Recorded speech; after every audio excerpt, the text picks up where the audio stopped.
Mga kagulat world, handa na ba kayong mabigla? Isipin niyo to, Ja Morant, isang NBA superstar na kilala sa kanyang gravity-defying dunks, dumating ng Pilipinas at hindi lang yun, nakipag-pick-up game pa. Pero ang mas nakakagulat, hindi siya ang nagpakitang gilas na tipong mapapanganga. Dalawang rising stars ng Pilipinas, sina Renz Abando at Andre Ugadan, ang bumida at literal na iniwanang tulala ang Memphis Grizzlies superstar sa kanilang mga dunk. Hindi natin alam kung paano nangyari ito. Biglaan lang daw ang pagdating ni Morant sa isang hindi pinaplanong pick-up game sa Maynila. At doon, nasaksihan niya mismo ang bangis ng athleticism ng mga Pinoy.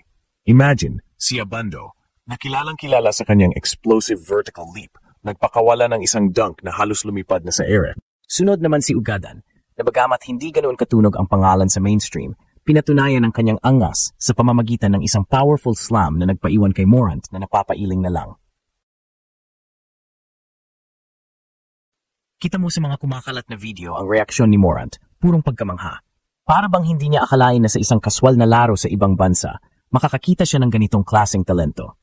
Ang mga mata niya, kitang-kita ang pagkabigla at respeto sa ipinamalas ng dalawang Pinoy dunkers. Ang tanong ngayon, may potential bang maging viral ang mga batang ito matapos mapansin ng isang NBA superstar? Abangan ang mga susunod na kabanata ng ating basketball world didig sa ginulatang mundo. Hindi may kakaila ang excitement sa social media nang kumalat ang balitang nakipaglaro si Ja Morant sa isang pickup game sa Pilipinas. Ang mga unang litrato at maikling video clips ay agad na nag-trending, pinag-usapan ng bawat sulok ng internet. Pero ang tunay na nagpasabog sa social media ay ang mga kwento at ilang segundo ng video na nagpapakita ng reaksyon ni Morant sa mga dunks ni Renz Abando at Andre Ugadan. Sino nga ba si Renz Abando at Andre Ugadan na gumulantang sa isang NBA superstar? Si Renz Abando ay hindi na bago sa paningin ng mga basketball fans sa Pilipinas. Kilalang-kilala siya sa kanyang atletisismo, lalo na ang kanyang kakayahan na tumalo ng mataas at gumawa ng mga spectacular na dunks. Bago pa man, nagpakita na siya ng kanyang talento sa iba't ibang liga sa bansa at ngayon, tila handa na siyang ipakita ang kanyang gilas sa mas malawakang entablado. Ang kanyang estilo ng paglalaro ay puno ng energy at excitement. Kaya naman hindi nakapagtataka kung bakit napahanga niya si Morant. Sa kabilang banda, si Andre Ugadan ay maaring hindi pa gaanong kilala ng nakararami. Ngunit sa mga nakasaksi ng kanyang laro, alam nilang mayroon siyang potensyal na maging isang star. Ang kanyang dunk laban kay Morant ay hindi lamang isang simpleng puntos.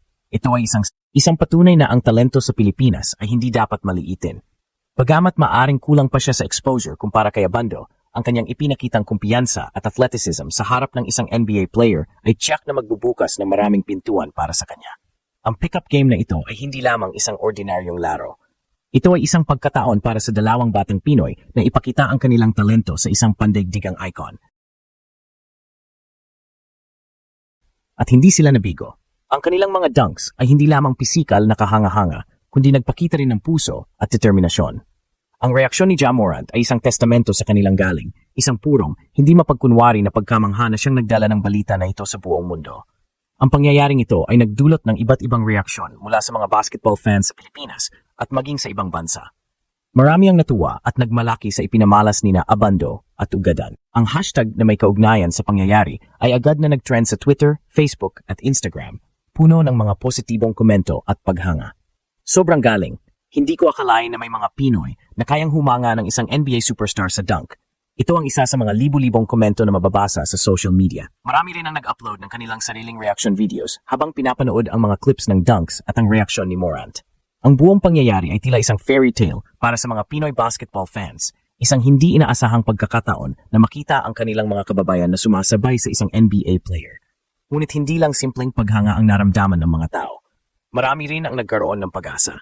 Pag-asa na maaring mayroon talagang mga Pilipinong basketball players na may potensyal na makarating sa NBA.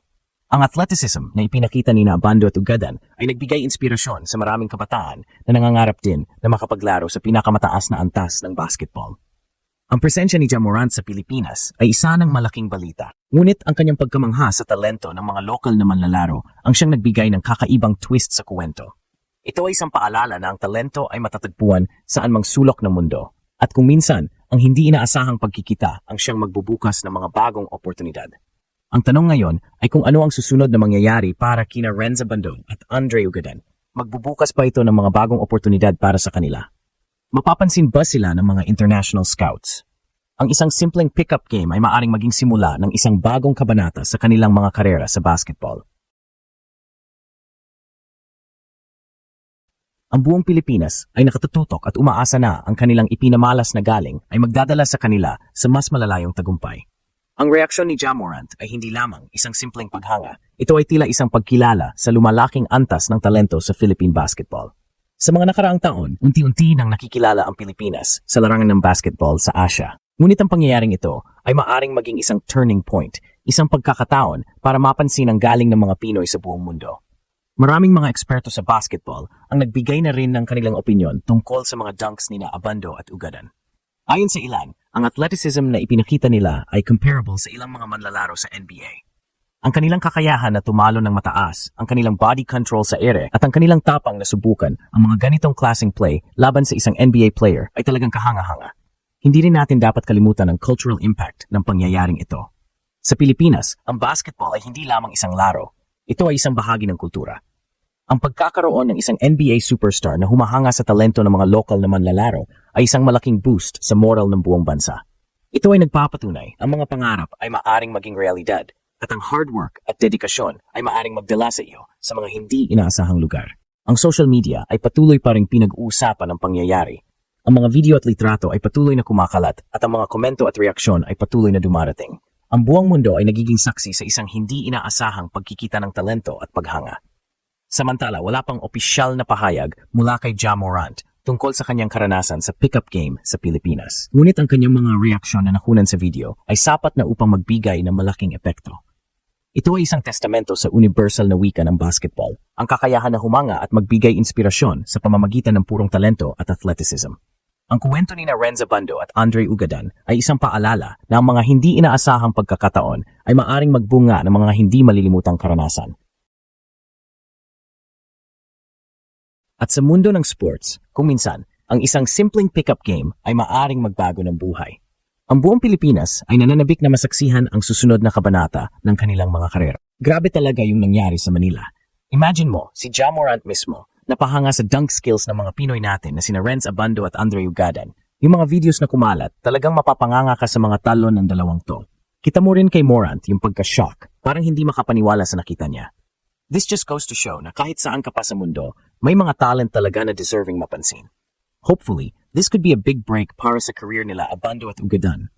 Malay mo, makita sila ng mga scouts from international leagues or even the NBA in the future. Nakakatuwa lang isipin na isang NBA superstar ang nagpunta dito sa Pilipinas at hindi lang siya nag-enjoy, pero humanga pa siya sa galing ng mga players natin. It's a proud moment for Philippine basketball. Let's continue to support our local talents and hope for more surprises like this in the future. Go Pinas!